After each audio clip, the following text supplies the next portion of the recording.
Bonjour Léa Carrien. Bonjour. Tu es chef de projet innovation chez Valdelia. Exactement. Et tu as une autre casquette également, coordinatrice de secondaire, mais on va en parler dans un instant.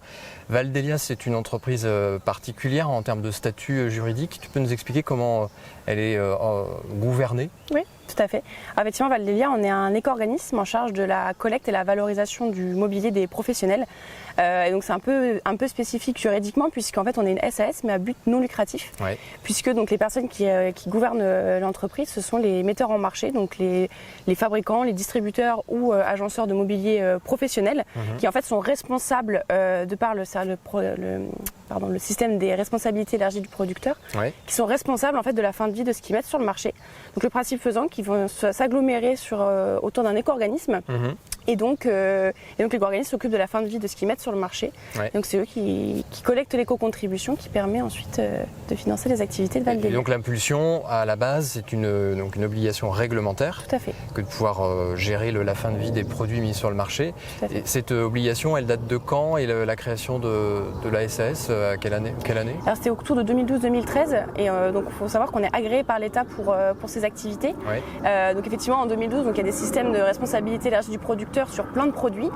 Sur les mobiliers, donc, ça a été créé en 2012, donc ça a été scindé en deux organismes, Écomobilier sur la partie plutôt mobilier des particuliers, Ouais. et donc Valdelia sur la partie plutôt avec des adhérents de mobilier plutôt professionnel. Et donc ça a été créé en 2012-2013 avec un agrément de 5 ans à chaque fois. D'accord. Et donc voilà, là, on arrive au réagrément l'année prochaine notamment. Et donc les metteurs sur le marché ont choisi de se réunir à travers une seule structure. Il n'y a pas de concurrence sur ce segment de marché aujourd'hui. Non, on est deux sur la partie mobilier, donc mais effectivement plutôt une séparation en fonction de l'utilisateur typologie. final, voilà, tout ce qu'on appelle Ouais. nous le détenteur, ceux qui détiennent le mobilier et qui utilisent nos services. Et les volumes que ça représente chaque année en mobilier, déjà quelle est l'unité de calcul? Est-ce que c'est en nombre de biens? Est-ce que c'est en poids? Alors on est plutôt en poids, effectivement, on parle de tonnes.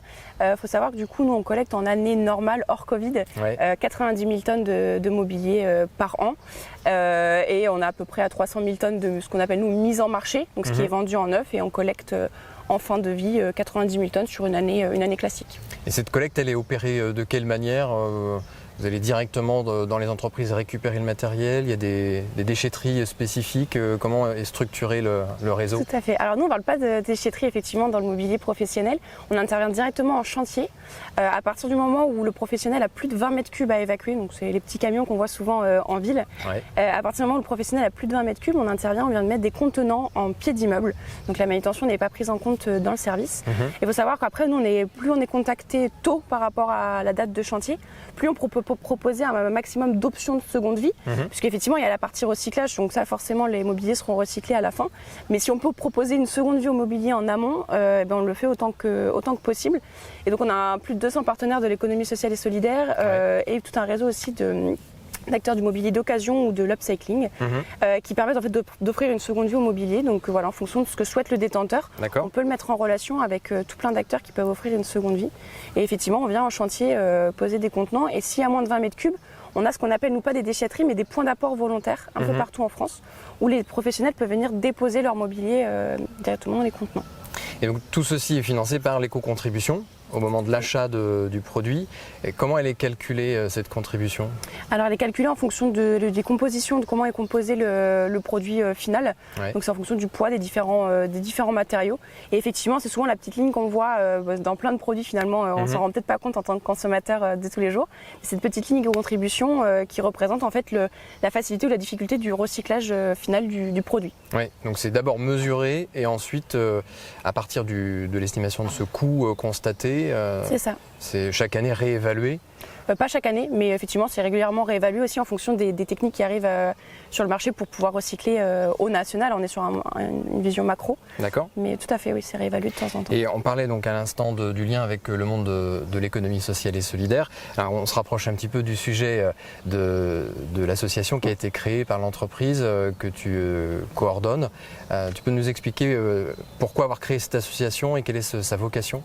Alors il y a un peu deux sujets effectivement. Alors l'économie sociale et solidaire, c'est sur la partie effectivement collecte pure et on accompagne beaucoup les acteurs de l'économie sociale et solidaire puisqu'on a plus de 200 partenaires aujourd'hui. Là, c'est vraiment sur Val d'Elia pur.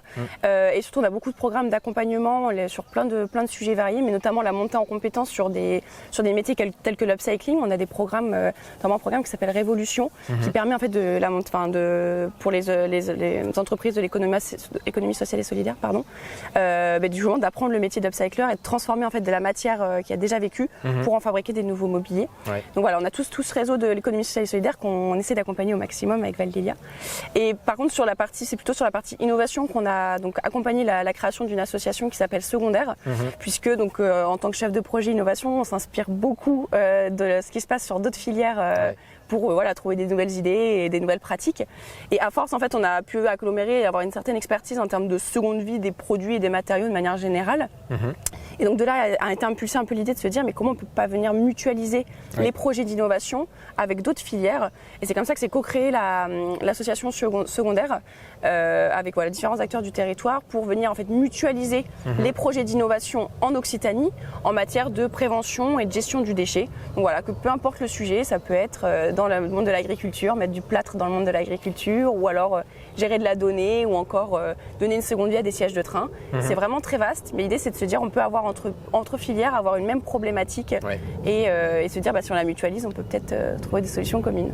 D'accord, donc c'est une association qui a vocation à faire de l'open innovation en quelque sorte avec une multitude d'acteurs. C'est un peu ça, et un peu aussi de l'écologie industrielle territoriale, se dire en fait des fois faire des ponts entre certaines entreprises, certaines activités, ou sur un même territoire, et en fait on peut peut-être faire du lien entre des ressources ou des besoins. D'accord, très bien, merci beaucoup Léa. Merci à vous.